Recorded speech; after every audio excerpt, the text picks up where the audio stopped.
Welcome, Spartans, to Halo TV Plus, part of Evolved, your home for Halo. I'm your host, Oran, and on Halo TV Plus, my guests and I recap Halo's original TV show, Halo the Series, and discuss its contents and unique canon within the Silver timeline. Joining me again to discuss Episode 8, Allegiance, is Joshua Kramer. Welcome back to the show, Josh. Hello, I'm back. Chief had sex, and we're going to talk about it.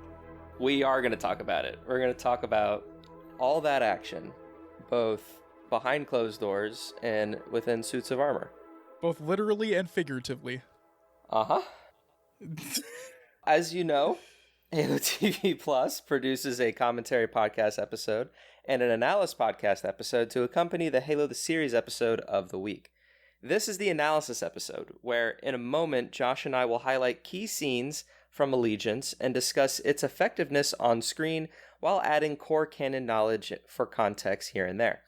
Earlier in the week, we released our commentary episode for Allegiance, where we discussed the whole episode while watching it. If you missed it, I recommend listening to that episode first before listening to our analysis, but it's up to you. Let me tidy up some housekeeping before we dive into the analysis. If you're new to the show, welcome. Halo TV Plus is part of Evolved that hosts a variety of other Halo shows like Podcast Evolved, Mission Debrief, Builds with Blocks, Halo Book Club, and Halo Headlines. Evolved also partners with the amazing podcast HCS Pro Talk, where Josh and Will discuss the latest information within the competitive Halo scene with an emphasis on community every week. This is the same Josh right here. That's one half of that show. So thank you for joining us. And like I said in our commentary episode, it's always a pleasure to have you and Will on our shows and just talking about Halo, because that's what we love doing.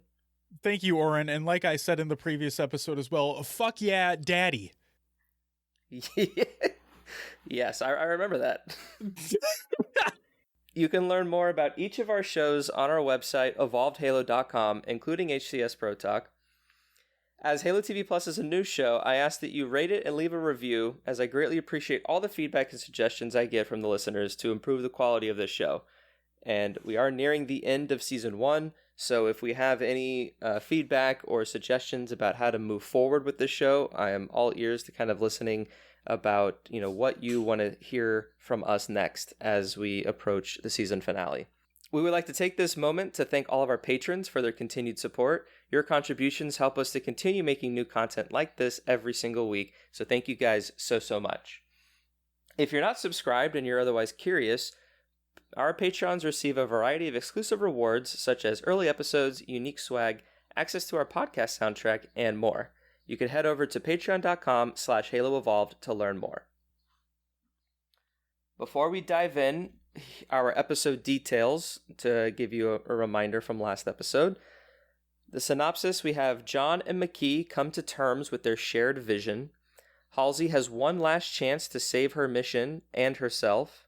And as things come to an end, everyone must choose a side. It was directed by Jonathan Leisman, has a runtime of 47 minutes and 57 seconds, and it originally aired on May 12th, 2022. All right, so I think, Josh, you wanted to kick off our analysis with a very passionate opinion that you have. I'll just have you take it away. Okay, so, well, thank you first and foremost, Oren. Let's kick things off. I know you've mentioned before we started recording this that other people, other hosts, other guests on the show have had their reactions to the title sequence of the Halo TV show. I also have an opinion on it, and I think it's fucking bad. So, why do I say that? Well, let me answer that question for you. I don't know if you guys have ever watched Westworld or House or literally any television show that has a dramatic, oh Jesus Christ, a dramatic type intro sequence. It's kind of like the modern thing is to have these motion media animated title sequences for modern television shows. I'd say within the last 10 to 15 years. It's just kind of become a staple, I've noticed. And it's just become more and more prominent over the last 5. Right, and that's perfectly fine if it was done well. So You watch a Westworld, you watch other shows that have these type of intro sequences, and it's dramatic. You get an idea of what the show is going to be about, and you have the ominous music in the background that kind of eases you in, makes things more dramatic, whatever it may be. And with the Halo show, you literally have somewhat of a mix of the Halo theme, because it's in there. Like, you get the yeah, it's there's a hint of it, but it's still its own like soundtrack song. And that's fine. I have no problem with the music. What I have a problem with is that it's literally just the armor kind of coming onto Chief, or onto John, and then you have him strike a dumbass pose, and then it's the fucking title. I'm like, why? It's weird, because it's like you're not trying hard enough and you're trying too hard at the same time. It's just not, it just ain't it. I purposely skip it now because it's just dumb. Like, there's no, I get it. The show is called Halo, but there's no Halo in the title sequence. It's literally just the armor on Chief and then him striking a dumbass pose. That's literally it. Like, fucking do better. Do better for season 2. Well, I think now that they've established the Halo, if they redid the title sequence to include the Halo, or it's just the Halo, they take Chief out of it, and it's literally just the Halo. Maybe we see the Halo like getting made, and we see that getting made instead of the armor, and like, you know, we're able to see these sweeping vistas or whatever. Like, that's what it should have been. What the fuck? They literally could have taken, dead ass. They could have taken at Halo Outpost Discovery. You had your like 3D experience of going through the Halo ring. Like, they literally could have done something like that for the fucking show. But no, it's like, let's just have the armor sit, like, fucking get created on John and then strike a pose. Halo. Well, all I was going to say is that now that they've established the Halo in the show, I feel like that's an option. I think it would have been not as rewarding to see the Halo in the show as if it was always in the opening title. Is all I will say about that. But yes, they could have done a lot of other things. They could have done, like, again, taken from kind of Outpost Discovery. Like, I think there's like a 3D video or something that you could watch where you just kind of see the models of all the aliens, and you could almost have it like a mission brief or something, to where like you see a Sangheili, and then like out like pops a line, and then there's like a dossier, and it says like Elite Sangheili, you know, Homeworld Sanghelios, and has just like random little facts, and it kind of goes through all of the aliens or whatever, and then it could end on John or something to kind of just give you more of like context of what the show actually is, instead of what I kind of joked to Aaron, because he hates nanobots and like that whole thing from Halo 4. And I was like, what are you talking about? You really like this? Like, it's just nanotechnology forming the suit like Iron Man. And he was like, Oran, don't ruin this for me. I mean, that's literally what they have the intro set up to be. And Oran, you made a perfect point. Literally anything would have been better than what we got. Like, literally anything would have been better. I love your idea. I love the idea of a Halo ring. Whatever the fuck it is, it could have been better than fucking armor materializing on John and then strike a pose, Halo, fuck you. Like, that's... Good lord, what a dumb fucking intro. I'm sorry, that's my rant about that bullshit. I'd say it doesn't irk me to the level that it obviously does for you, but it's otherwise not overly interesting. You know, like I do agree with that it's just kind of, all right, this is it. It gave me some vibes to the Halo Infinite had like an intro CGI cinematic with like the armor getting created, but like that was more interesting. Dude, the Halo Infinite like mini trailer before the actual gameplay trailer, where you're getting the what is it, the Hope trailer or whatever the fuck it was called. Maybe that was it. Yeah, where they have the space station or whatever the fuck it is in the air, and then you have the dialogue over it. Seriously, like, what the fuck? Why wasn't it that? Could have copy pasted the fucking trailer. That's all you had to do. Oh my god. I don't know why I'm so mad at this. It's just I finally get to express my feelings while not keeping it bottled inside of a stupid title sequence for so long. Yeah, let it out, because I know like, oh, it's so funny. I was watching one of your HGS Pro Talks episodes, and I think it was like right after the first episode came out, and you were like you and Will were like, yeah, we watched it. We have opinions about it, but we're not going to talk about it on this show. Yeah, because we're like, well, we know that you guys have your own show on it, and we're not like it's not competitive, so it's not really our space. And we like, yeah, we'll just watch it to watch it, and that's kind of the end of it. But now that I'm on this show, yeah, I'm gonna fucking. So you have like, all these bottled up opinions, you just can't talk about it, and now you get to release title it. sequence. Oh my god, we're not even in the goddamn episode yet. Holy shit. Well, I think we can transition into it. We have the power. Awesome. So the big sort of moment that everyone's talking about on the internet is, and that they keep memeing about as a oh, what's the freaking thing? It's like a Mexican melodrama or something. There's like a word for it, but a Telemundo movie or something. Like, the memes are pretty great, and yeah, Chief has sex. Chief got his dick wet. Wasn't expecting that one by any means. I literally had that spoiled for me on Reddit, and like I wasn't like really mad that I was spoiled, but like I literally saw it and was like, all right, I guess I'm gonna stop whatever I'm doing right now and just watch the episode so I can just understand what is going on. We touched on it in the commentary episode, but I just want to kind of discuss more about it. That I just kind of how out of place it is. Like I get that these two characters have a connection to each other that they've never felt with anybody else, because they can interact with this Forerunner artifact, and they are reclaimers, they are blessed ones, and so they have this very unique bond and connection. And I think it is all natural for them to want to kind of like be quote unquote together and like understand all that.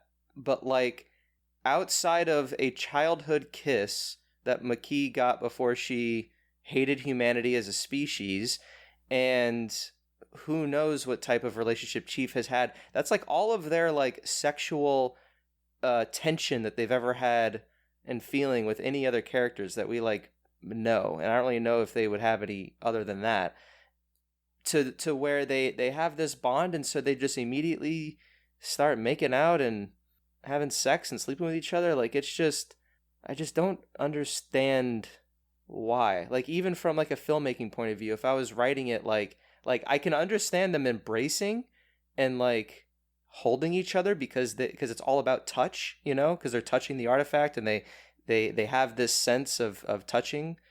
But like the moment they just started kissing and then all that, it's like that's just a level of intimacy that I think doesn't really apply here, because it's just not what this like connection is about. Like, regardless of the fact that it's Halo and like a Spartan and all this other kind of stuff, but just like thematically with what's going on screen, like I literally just can't rationalize it from a writing point of view. I'm with you 100%. Now let's title sequence away here, right? So I'm level-headed now. I think the thing that irritates me the most about that scene is, now let me just set a preface here. No problem with the show being not core canon. Perfectly fine with that. Came into that with that expectation. Everything has been what it is. I watch it. It's fine. Whatever.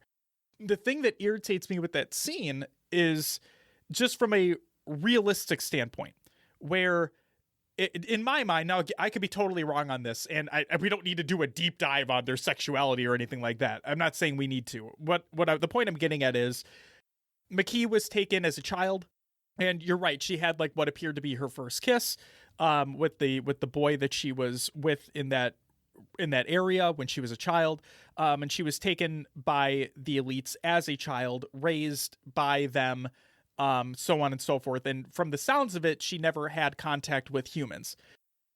Chief, on the other hand, was abducted as a child and was converted into a Spartan, and in my mind would probably hadn't had sex either. Now, I could be completely wrong on both those accounts. So in my mind, I would imagine them both to be virgins.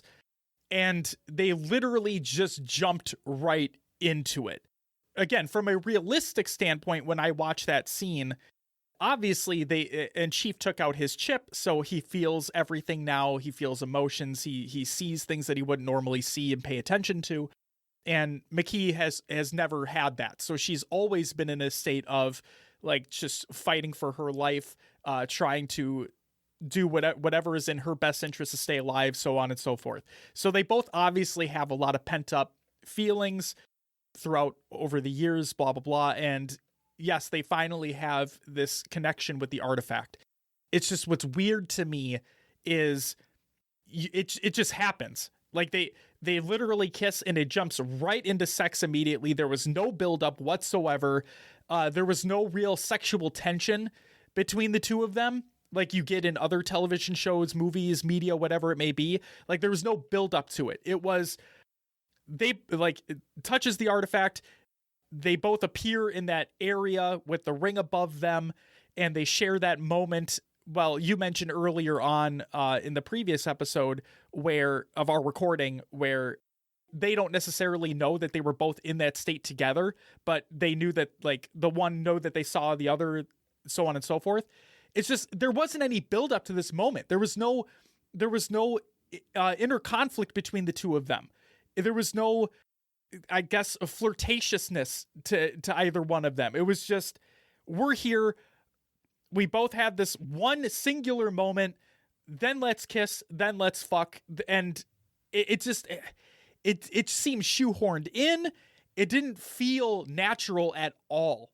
The point you made about there's no sexual attention before any of this, I think is a really good point to kind of stick on, because even if they are feeling this sexual desire for the first time, because Chief's his emotions have been suppressed for decades, or 2 decades, and McKee doesn't interact with any other humans, so unless she's getting some type of sexual relief from an alien species, which I don't really want to go down any more than that comment. Right, I agree.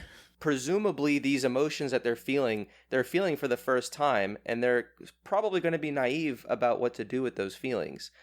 And just kind of thinking on it now, like it would have been really interesting, but also probably would have made it even creepier if like they were both having this moment and like they're both like, what are we feeling? And then just Cortana appears and like in Chief's head and is like, what you're feeling is love, or like and she's literally watching the whole fucking time, and she's like there, and like not to say that she would like instigate it, but like she can help guide at least Chief, unless she like manifested and McKee was able to see her, but like she could like have guided Chief along these feelings to then get to this point. Now I'm not saying that's where like I would want it to go to justify it, because I feel like it still shouldn't really happen. But like that at least gives you some of that sexual tension that can justify the then like intercourse and stuff and kind of the intimacy that they have. But like because even that wasn't there, like you said, it's just it wasn't justified. It wasn't like earned in a sense, like because it's just not who these characters are. And that's in the again. I prefaced this before, but I'm going to preface it again. It doesn't have to be that deep. It's a television show. We understand that. The point that we're trying to make though is that it's fine that it doesn't need to be that deep. It just doesn't make any sense. Like it'd be one thing if it wasn't deep, but it made sense. This just literally doesn't make any fucking sense. I swear, like we saw McKee's ass earlier on in the season. Then we saw Chief's ass the episode right after. And I'm like, okay, so I guess we just have a thing for showing butts off in this show. This is weird, but whatever. It's whatever. And then we see the fucking the dude on Madrigal. Yeah, Venture. Yeah, we see Venture's ass, and I'm like, okay, guys, what are we doing here? Like, why? I swear to God, it's like the director or whoever is in charge of these scenes is like, we got to have the sexual shit in the show, just a little bit, because it's a mature show. Because sex sells, Right. It's Josh. so fucking stupid. There's so many different and better ways to incorporate these types of things within your show. And I'm not saying it's a bad thing to have them in your show. That's perfectly fine. But have a context to it. Have it mean something within the overall show. Like when McKee gets undressed in that episode, you didn't have, like, you literally could have just shown the scar and you would have gotten your point across. The fact that you had to show her butt naked, and now you don't see everything, obviously, you just see her ass. It's like, you didn't have to show that. The point that you showed that, to me, the reason why you showed that completely gets away from why this is in the show in the first place. You could have just shown the scar and that was it. Chief's ass, again, you didn't need to even show Chief's ass. And Venture, you didn't need to show his either. It's just, why the fuck are you bothering with this? So, like, I feel like, let me make an attempt to rationalize Chief and McKee. Venture, I'm gonna just say no. Like, there's no reason he needed to be in this sauna hot tub, butt naked, talking to his assassin girlfriend chick lady. Maybe it was a power thing where he feels that he is all powerful, so he like shows his power by getting out naked. And it's like, yeah, fuck you, I'm fucking, look at me, bitch. And I'm like, I agree, it's fucking stupid, but go ahead. Venture aside, the one thing that I like about the naked McKee scene from, I think that was episode 1 or 2 or something, is that there's a moment where when she's like taking off her like sleeves, she's like really looking at her arms and her hands, and then I think the camera kind of pulls back, and I don't know if she's like looking at like her stomach or legs or something, but like I do think that there could be a moment there that wasn't quite as effective, or there wasn't payoff to it, to where she's basically evaluating herself as to why she's different than other humans. And she has this ability to touch and interact with these artifacts and be a blessed one, yet she knows that she's a human. She knows what humans are capable of and all this kind of stuff. And so she has that moment where she's evaluating herself. And then for Chief, when he's naked, he doesn't really have that same sort of a moment. Maybe he should have. But to remove his pellet or whatever, it's like right below his waistline. So I kind of get it from that point of view, but like I feel like if maybe there was more of a thing to give Chief of a like looking at his scars from where the augmentation happened, and just kind of doing a little bit more of like this naked physical self evaluation, to then if you translated that and you had a scene with McKee and Chief where instead of them having sex and instead of them kissing, but they were just looking at each other naked, like I would almost rather that, because at least there is some precedence and there's a little bit of like them trying to figure out like what makes us so different. Why are we so special? And what is this connection that you and I share? And then they could just like look at each other in the eyes, and then we cut to black, and then their clothes are back on. Like, I feel like that has a little bit of more of like a character journey and like a search for something than them having this intimacy out of nowhere.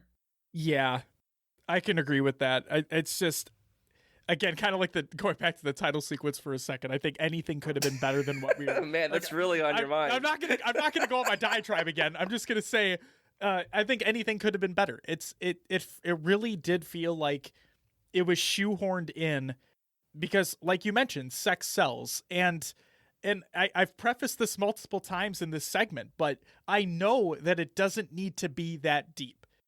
You had mentioned previously as a joke that it just feels like a ripoff of like what could have been a sci-fi show, right? But at the same time, we should be expecting more.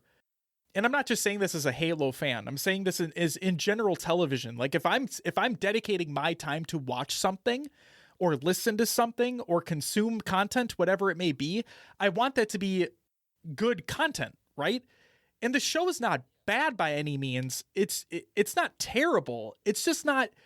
It's not groundbreaking. It's not earth-shattering. It's not as good as it could be. There's so much potential, and like it's just good. It's just okay, and at worst, it's just not good. You know, like exactly. It's not breaking the mold. It's not absolutely god awful, but that's the thing. We already know it got renewed for a second season, so obviously we can go up from here. But at the same time, when I watch this episode, when I watch this series, it's just I ask myself while watching it a lot, just from a television standpoint, not even from a Halo standpoint, but from a television series standpoint, I continually ask myself, why the fuck are they doing that? And it's the sex scene was just another instance of that. Why the fuck are we wasting our time with this when we could have been doing a much better job of talking about a different character or talking about those characters, whatever it may be, or hell, fucking talking about why a colony's getting glassed in front of your fucking face and you don't want to do anything about it. I agree. And I've been trying to rationalize different decisions throughout the season so far.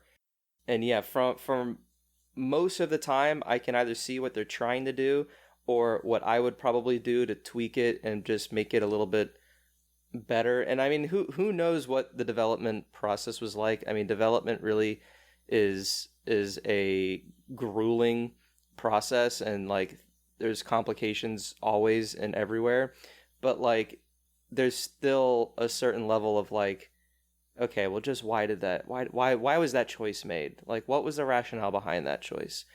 And like, you can only defend so much. You can only defend so much. That's a perfect representation of it.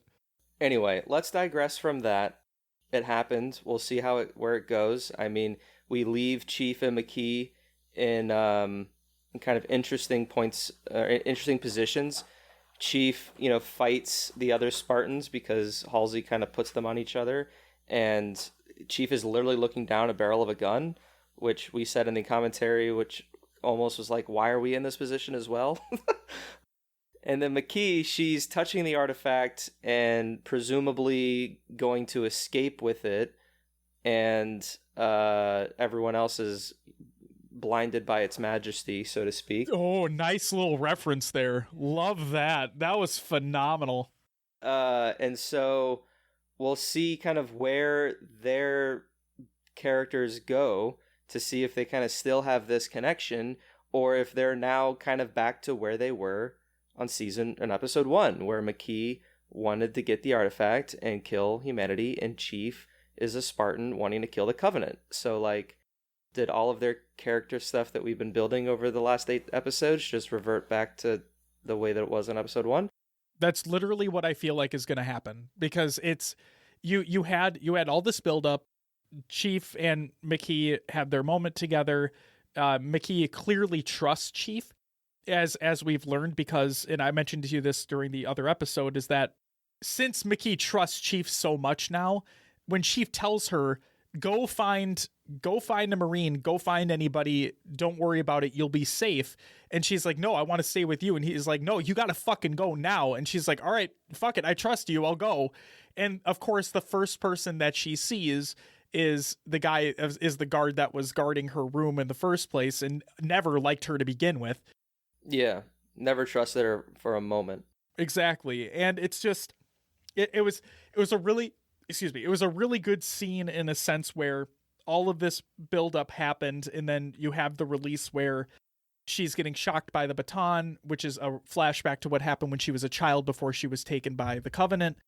But at the same time, it sucks because now, like you said, are we going to go right back to where the fuck we started from, where everybody hates each other again?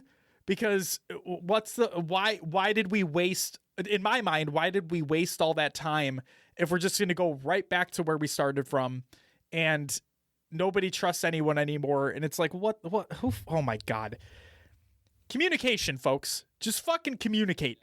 Sorry, I opened up that can of worms, but that's honestly where I see it going. Like, I feel like the only difference that we're going to get between, like, in episode 9 and in episode 1 is that Chief is going to trust Cortana. And this, like, we're finally going to see, like, the Chief and Cortana relationship. Who knows where Halsey's going to be, but, like, McKee's going to escape maybe she escapes with Halsey, and that's, like, what happens. I don't know. I guess it'd be interesting if, like, McKee summons the Covenant to Reach somehow, and then we get the glassing of Reach, but like, I don't know. We'll find out in a few days. I'm just gonna ask you before I even say what I'm about to say. Am I allowed to be like heavily critical right now? I mean, yeah, like I'm not trying to sugarcoat the thing. If you don't like something, say it. That's why I have all these different guests, because I wanted different opinions as we get through the whole season. Because, for better or for worse, we, like we both said, like we want to love this show. We are diehard Halo fans. And just television fans in general too. And then and that too. Like I work in television, so like I too love TV and movies, and so when I'm watching something and it just doesn't sit well, it's like, does it sit well because I'm a Halo fan and I need to put that aside since this is non-canon, or is it just a poor choice on TV? So if you want to be overly critical, say what you want to say. The thing I'm going to say is, and I have nothing against anybody who created this show, and I know that there's a lot of disdain on Reddit and Twitter and whatnot because the internet's a cesspool of bullshit. We all get that. But the thing I'm going to say is, as a person who genuinely loves good television, like my wife and I are currently finishing up Ozark, and if you have not watched Ozark on Netflix, I highly recommend it. The show's phenomenal. The thing that I really despise about this show is that there are moments in my mind where, to me, it felt like there was true effort put into writing of like I said, a moment. But the general overall feeling I get from this television show is that it's very poorly written. Not even from a Halo standpoint, just from a television show standpoint. I feel like there's so many times in the show where I literally sit back on my couch and think to myself, who chose for that to be said? Why did we have to put a stupid ass Halo reference as a line here? Because yes, I get it. It's fan service. Stop trying to be that. Be your own fucking thing and try harder. Please, for the love of God, in season 2, try harder. I swear to God, and again, I have nothing against anybody who made the show, anybody that worked on the show, but I just can't stand the writing of this show. And you talked about Halsey's set piece in like her office, her lab versus her apartment, and the differences between the two there. It's just, you have the creators of this show are working with a multi-billion-dollar company and a multi-million-dollar franchise. And this is what we got as a season 1. Now, I understand a lot of television shows that end up being phenomenal can have lackluster seasons. I completely understand that. But when you have this much of a budget, and we all understand where Halo Infinite is right now, just when you have this amount of budget, I just expected more in terms of an overall television show. Again, I don't care that it's non-canon. That's perfectly fine. But just in the terms of a television series, I just expected more. And I really hope season 2 gives us that. It's just, this writing is sometimes abysmal, in my opinion. And that's where I'll leave that. Well, I will say that in sort of response to some people on the internet that are really trashing this episode and last episode, that are like, Halo's the worst show, I would rather, bear the mark of shame than work on this show. And I'm like, okay, there's only like a room full of people who are responsible for the overarching direction of the show, whereas there is a army of people who are responsible for the actual execution and like production of the show, and like all of those people are like not at fault. So just like reel back your anger a little bit, guys. Like it's the producers, showrunners, and writers who decide where the show goes. Like everyone else, it's just a job for them. If they're a Halo fan, great. If they're not, they're just a prop person. They're just a grip. They're just a location person. Like whatever department they're in, they're just doing their job. That's kind of, that'll be my only sort of like thing to say, that because I've seen some people online just completely trash, and like from someone who works in the industry, it's like it's not even up to 95% of the crew. It's that 3%, a 2% that ultimately decide what is written and what the outlines are and the direction of the show, that hold those types of responsibilities and deserve those types of criticisms, so then they can make the changes that they need to make to have a better direction. So, because like I said, like the production design and all this kind of stuff, like aside from Halsey's office, like is phenomenal. I think it's like so freaking cool. And like, I've seen a lot of mixed reviews about, or mixed criticisms about like the CGI and special effects.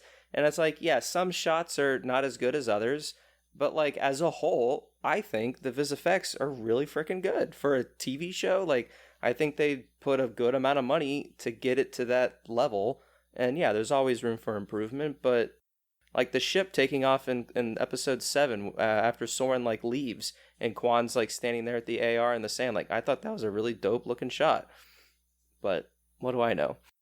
All right, so we're talking a little bit in a general sense about the show. I want to kind of focus us back into the episode 8. We talked, at length about Chief and McKee, and I think we can kind of stop talking about them for a little bit. But I want to start talking about some of the other characters, because this episode, there's a huge cliffhanger. It's definitely, like, I kind of consider this as episode 9 part 1, because episode 9 is just episode 9 part 2.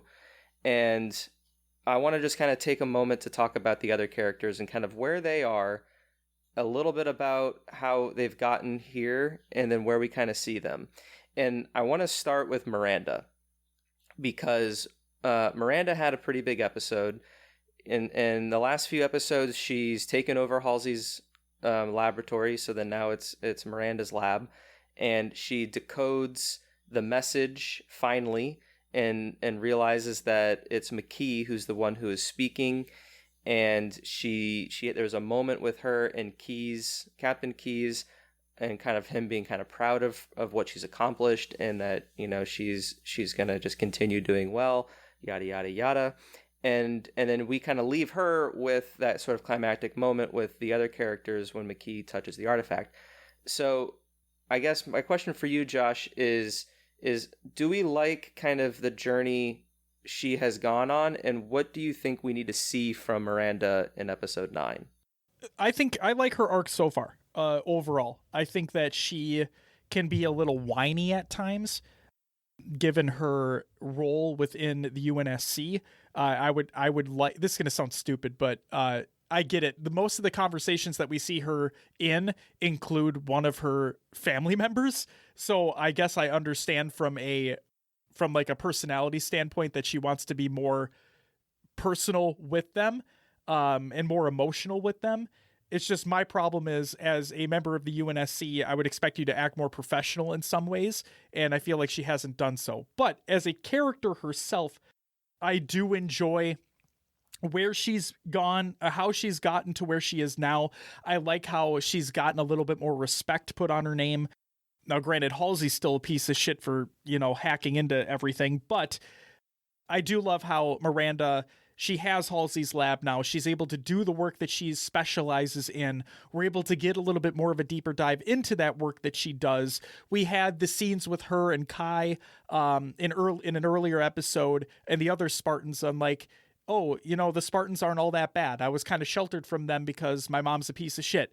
But now that I actually get to interact with them, no, they're augmented, but they obviously have thoughts as well, and they know a lot of shit too. They're very smart, and I thought that was a really cool interaction that we got with them. Miranda growing as a person, growing as a character, realizing that the Spartans aren't just Spartans, but they're actual people as well. And then we get to today, like where we are now, leading into episode 9. Where do I think she'll go from here? Honestly, I have a feeling that the next episode isn't going to have a lot of her being present, because we already now know that McKee was the one, like that was the voice that she was trying to decrypt, I guess you could say. So I think Miranda has quote unquote done her job leading into the season finale.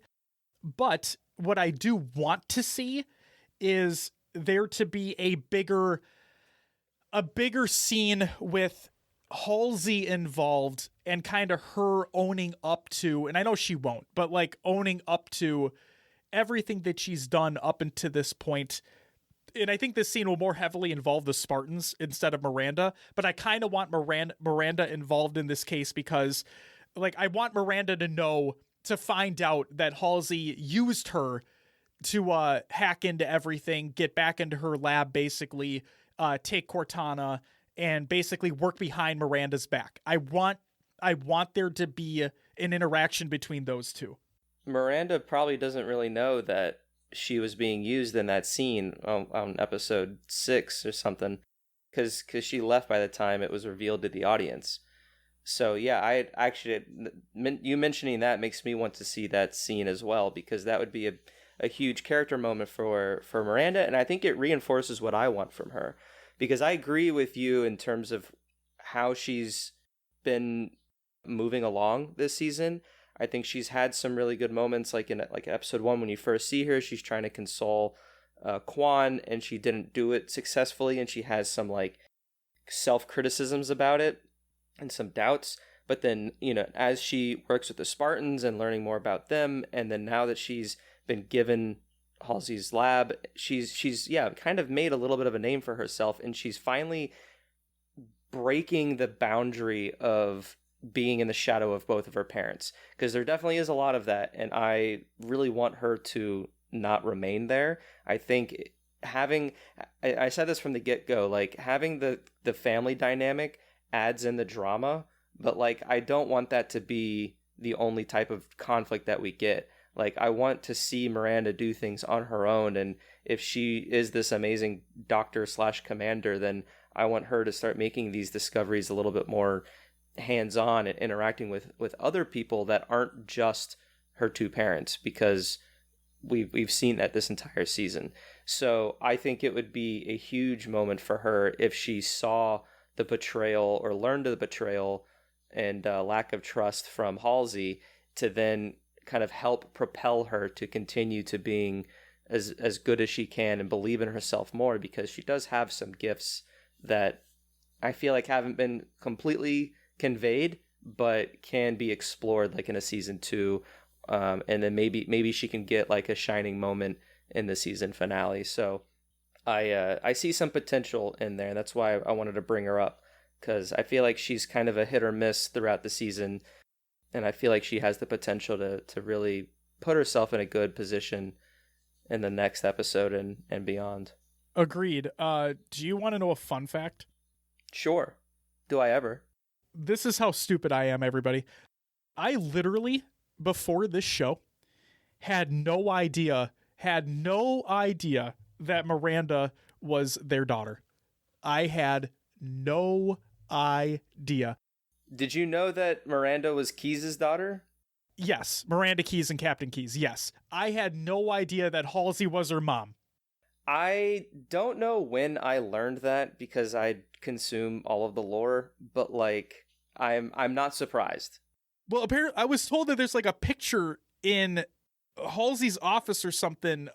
In Halsey's lab in Halo Reach, which is an Easter egg, which is not like in the game. Like, you're not going to just, Yeah, you activate the buttons around the map, and then you go into the You do the thing to do the thing, and you go into the lab, which is a way cooler lab than what we got in the TV show, by the way. I forget who I was. I think I was talking to Aaron, and he was like literally, Doctor Halsey's lab in Reach is like one of the best video game Easter eggs. Like it is arguably up there. Like, if you really looked at other games and stuff, just of like all the things that Bungie put in there to like salute the fans and all this kind of stuff. But anyway, that aside, the picture, yes, there is a picture, and you see Keyes, Miranda, and young Halsey with Keyes and Halsey, and like there is a little bit of this touched. I think like Dr. Halsey's journal touches on it as well, and I don't really remember how much of it's touched on in the Cole Protocol, but I think that might be the book that may be like the other sort of source that talks about it, because it takes place around that time frame when Miranda was very young, and it's kind of after Halsey and Keyes kind of do their own thing, because Halsey and Keyes, just like we saw in the show on one of the episodes, like Keyes was basically Halsey's like chaperone when she would go around from planet to planet kidnapping these kids, and it was Keyes' ship that she rode in, and he kind of, jumped around the galaxy, collected all the kids, and then dumped them all off at Reach. And he basically pieced out while she stayed on Reach with Mendez, and the Spartan program became what it became. Point being, don't feel bad that you didn't know that, because I'm sure other even Halo fans didn't know that, because it's definitely an extended lore detail. Yeah, I just couldn't believe it. And then also, wasn't it Keyes who said the Cole Protocol in this episode? Yes, and I'm surprised again it took this long to say, because like I can't remember if the Cole Protocol was said in the third episode when McKee and the Legolo attacked the UNSC Gladius, whatever that ship was, but she too couldn't find like where Madrigal was or where the things are, where Earth was, because presumably of the Cole Protocol. But I don't know if it was like explicitly said by like the captain, like initiate the Cole Protocol or whatever. But that was a nice little nod, which I feel like, yeah, should have been developed more, but whatever. Can we just talk about, because that scene where he mentions the Cole Protocol, I already kind of mentioned it earlier, but this is another thing that really irritates me, is that now I understand this is not core canon, I get it, but you literally have a colony getting glassed and you're watching it like literally happen on the monitor, and nobody cares. Literally nobody in that fucking command center room gives a shit about what is happening. There's like one cadet that was sniffling, but I get what you mean. one person out of 30. Right. The thing that irritates me is that I need to preface this all the time. I understand this is in core canon, but in Halo Reach, right, where you witness the planet being glassed for the first time, it is a very emotional moment, right? It is a moment where, oh my God, they don't care who they kill. They're wiping out entire locations. They're going to fucking wipe out the entire planet. Like, you have that feeling of, oh my God, this is a major, major thing that is taking place. Lives are being lost, and it feels like there's nothing we can do. It feels like hope is lost, right? In the show, they just, again, shoehorning shit in. They have this scene where on a fucking monitor in that control room, a colony is literally getting glassed on the planet Reach, and nobody gives a shit. Well, I don't know. I don't think it's Reach that's getting glassed. Oh, okay. Well, either way, a colony somewhere is getting glassed, and all I can think of is, why aren't you caring at all? Like, that literally can happen to you, and is probably going to happen to you. And now this is the question. If you recall, Oran, I had a question that I was going to ask you a long time ago, and I was going to save it for this exact moment. I do not remember what question you were going to ask me to save for later, but I think I remember you saying that you wanted to talk about this scene in particular. Am I on the right track? Yes. So regarding this scene, and I know this isn't core canon, so the timeline is different, but I have to ask. We see on the monitor the glassing of a colony somewhere. Chief already has Cortana, and in the video game Halo Reach, Chief does not have Cortana yet until the end of the game, which leads directly into Halo 1, where Cortana is being delivered through the Pillar of Autumn, where Chief is staying like in cryo as well. So my question to you is, and if you don't know, that's fine, is there any correlation whatsoever to the timeline of the actual Halo franchise that we know and the TV series? Because the reason I ask is, did this happen, like, is this show taking place pre-Reach, after Reach, an alternate timeline of Reach? Because I'm just fucking confused. I'm probably thinking too much into it, but that's my question. So I don't think you're thinking too much into it, because I think a lot of people have had this thought, and even I think Ian even had a blog post on our website kind of talking about this as well. And the easy answer is that it's a completely different timeline. So you can't think of the same events happening around about the same time frame. The years and the plot points that happen within the TV show are its own. So I think the show takes place in 2552, which in core canon timeline is when Chief gets Cortana on Reach, and Reach gets glass, and then we find the Halo ring, and then a few months later, like literally in 2553, we end the war on at the end of Halo 3. And I think the second episode we get a flashback to 22 years ago where Chief and Soren have their scene at boot camp, and also in the present day timeline, the people on Madrigal have never seen the Covenant before, and the Human Covenant War has kind of only been going on for like 10 years. So everything is just different. It's either been truncated, shortened, in some ways elongated, I'm sure. So I think you can't really think about it in that time space. You can't really have a one-to-one sort of like, oh, in core canon they did this, that means the Silver timeline will do that. Well, thank you for explaining that, because now I feel more at ease knowing that, yes, it is literally just completely separate. Yeah, but what I think, and what I'll say, again, what would be more emotionally impactful, and this really depends on what the fuck happened at the end of episode 7, but like what should have happened is that the Covenant should have came to Madrigal like they did on episode 1. They retrieved the artifact. They lost the artifact, and then McKee goes back, right? Like they should have just glassed Madrigal. Like they should have just glassed Madrigal. Quan could have done the whatever solo mission that she's going on. The Spartans could have been, or the UNSC could have tried to save Madrigal, and we would have got this huge devastation of the Covenant's power. And like, who knows what we're going to get with episode 9. Maybe Madrigal or some other planet will get glassed. I don't think Madrigal will, because now we have this Well storyline that Quan has to protect, which I feel like means something. Oh my god. That would have helped intertwine Quan and Soren's story more with like Chief UNSC's story, but also like because Madrigal's like the primary planet we really see outside of Fleetcom at Reach, losing that planet kind of means something to the audience.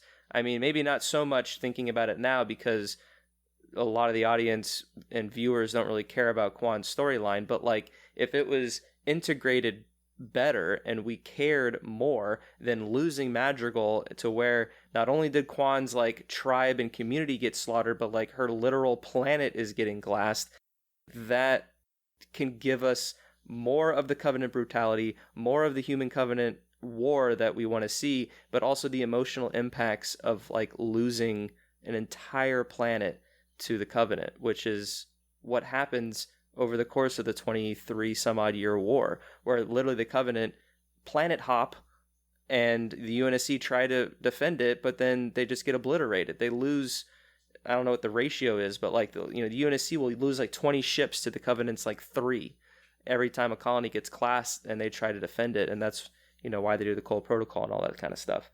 To just kind of touch on that, I feel like that scene could have they literally just could have put that earlier. I don't know if I said this before we started recording or in another episode, but like they should have just had that be introduced earlier, and just like the Covenant threat just needs to be looming in the background, whereas like it's kind of a side story at this point.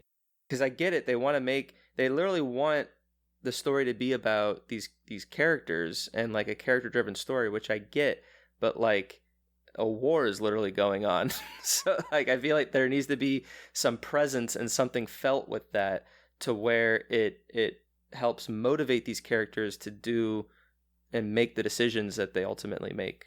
If we don't include McKee's fight scene on the ship with the hunter worms, if we do not include that, I think there's in the 8 episodes we've had, and I don't care how big or small they are, we've literally had 2 fight scenes with the Covenant. Yeah, and they were all over an artifact. The first one was getting the first artifact, and the second was getting the second artifact. And those fight scenes made sense, like in the context of like the story that they're saying, which I think you don't need to go that detailed. Like, yes, we would love it from like a fan point of view of like literally just no storyline progression, but just to have Spartans versus Covenant. That would be like huge fan service. But like if you needed to have like a story implication behind that action to kind of justify the production value of it, you can make it a small thing where, yes, it's that CRTV video feed of just like a battle going on to kind of keep the presence of the war felt, and not just, oh yeah, the Covenant and these insurrectionists, they're not really taking the Covenant seriously and they think we're the bad guy, but we're trying to help. But oh, by the way, we're just killing humans because they're not listening to us. And it's like the whole, there's a big thing in like film and TV about this notion of showing and don't tell, show not tell, or yeah, show don't tell. Sorry, to where it's better to show what's going on instead of just having actors speak it. And it's really about finding the balance of action versus dialogue. So I think that they could have just integrated the conflict. And again, I think this kind of goes back to the core and crux of the weaknesses in this episode, is that the events are just so muddied. And I feel like the season as a whole, once we kind of talk about that, it almost is as muddied to where you could just almost re-edit it and kind of make it a little bit more impactful, and giving some things more time at certain points of the 9-hour experience as opposed to the 1-hour experience. So I don't know, I feel like we're getting real tangential, but no, I think you hit the nail on the head. We're approaching an hour. Is there anything within episode 8 that you feel like you want to touch on more? I know we kind of set some time, or we wanted to set some time aside for Halsey, but I feel like we may have kind of talked about her enough, unless there's more you want to say about her. But I'd say let's maybe spend 10 more minutes talking about anything else within this episode that you either liked, disliked, hopeful for, or just an observation you wanted to kind of highlight. Sure. So I'll just briefly touch on Halsey for like less than a minute. I said it when we were talking over the episode itself, but I just think she doesn't have any redeeming qualities, and I don't like her as a character. I wish she had more involved as a character itself, just a motherly attribute, just showing some kind of chink in the armor, if you will. But she doesn't have any of that. It's all about her. It's all about in her own self-interest. And I think the best characters in television or movies or whatever it is, or just media in general, just have two aspects to them that make them a truly involved person and character. And I don't think she has that. And it's upsetting. But the thing that I really wanted to touch on, and you talked about it briefly when we were talking about the episode as a whole, like when we were talking over the episode, it's when Vanek and Riz are fighting Chief towards the end of the episode, and when Halsey gives them direct orders to bring Chief to her, like, get Chief, bring him to her. That was that. Eventually comms get destroyed, they're not able to talk to one another, like Vanek says they're compromised or whatever. But regardless, you mentioned that Vanek had, or Riz had the gun to Chief's head, and Vanek was like, pull the trigger or whatever and like finish him off or whatever it fucking was. And all I can think to myself is, in that moment, that wasn't what the fuck you were told to do. And if you're supposed to be Spartans who have your chips still installed, like you were supposed to be following orders, this is what you were supposed to do, then why the fuck would you even bother with that? Just subdue him and bring his ass in. Follow the orders that you were given. Like, I'm fine. I am perfectly fine if you want to have a moment where the other Spartans who have their chips still have a moment of, like, self-reflection. That moment of, oh shit, why am I actually doing this? Like, you have that the sudden burst of a feeling inside of you instead of just trying to follow a command. But again, like everything else of this episode, like a lot of things about this show, there's so many things that can be done better and differently. And this was another moment that could have been done better and differently. But instead, you have Spartans just appear to go off of their directive when they should be following their directive, following the order that they were given, even if comms were taken offline. But they just decided that for the sense of the show, to add drama, we're not going to do that. That's what I wanted to add. You want to know how, what would have been an easy fix that would have not made it a lethal action? It would have been thematically relevant, and there would be some art, and it's already pre-established. You gonna say what I think you're about to fucking say? What do you think I'm about to say? I think you're about to say what happened in the fucking Chief lock fight in H5. Oh, an armor lock? That would be fun. That would be hilarious for all the bad reasons, all the wrong reasons. Thank God it's not fucking that. I swear to God. If instead of grabbing a pistol or a magnum or whatever version of the handgun is in the TV show, all Riz needed to do was to pick up one of those electric batons and like be at that, like have it over Chief, like flaring and like basically signifying that I'm about to zap your neck and you're gonna go unconscious or whatever, and I've won this fight. And that would have been, one, it's already established in the show, and two, it literally happened to McKee a moment ago, and it reinforces the brutality of humanity, so to speak. And you could still have that moment where Chief says, "Riz, it's me," and you can have the in-helmet cam shot of Riz contemplating her action, and then that would make sense. Also, the whole fucking the whole we mentioned this during the commentary of the show as well, but the whole fucking shooting the shields on Vanek and then taking forever, and Cortana's like, it only takes 2 more shots to bring his shields down, Chief. And I'm like, how the fuck long does it take for his shields to recharge? This seems like it's taking forever. It's just fucking stupid. Just another stupid thing. He got that Halo 5 sprint mechanic. I'm telling you, it's fucking dumb. Just another stupid experience, but whatever. Yeah. That's all I wanted to touch on. Very good. Awesome. This has been great, Josh. I think this is one of the most, I think, how do I say it? I don't want to insult my other guests by saying nah, fuck them. But I think it's like the most just like ingrained and kind of just like enthusiastic, not passionate, but just like, yeah, enthusiastic, I guess, is a good one. Just like, and the analysis episodes, I think sometimes are hard depending upon the contents of the episode. You know, I guess a fair things irked us in this episode that gave us more things to talk about if you want to look at it from that point of view. But I think I just really enjoy the conversation, and I think you're a wonderful guest, and I enjoy talking to you every time we get to. So I hope our listeners agree and they're otherwise thrilled with this hour-long episode, because usually the analysis episodes are only about 30 minutes long, 30 or 40, but I think the second half of the season has just kind of pushed these episodes to being longer. So who knows how long episode 9's will be, but we'll cross that bridge when we burn it, if you understand that reference. It's not a Halo reference. Yeah, I think we'll end it there, buddy. Thanks for joining me. Oran, thank you for having me. And all I hope is that to the listeners of this show, I hope this wasn't the worst one you've listened to. I know that I can be very energetic about things, very expressive about things, both positive and negative. And I know that can definitely turn people off, and I completely understand that. Oran, thank you so much again for having me on. To all the listeners, thank you for taking the time to listen to the show and to watch the Halo show, and also formulate opinions of your own, whether they be positive or negative.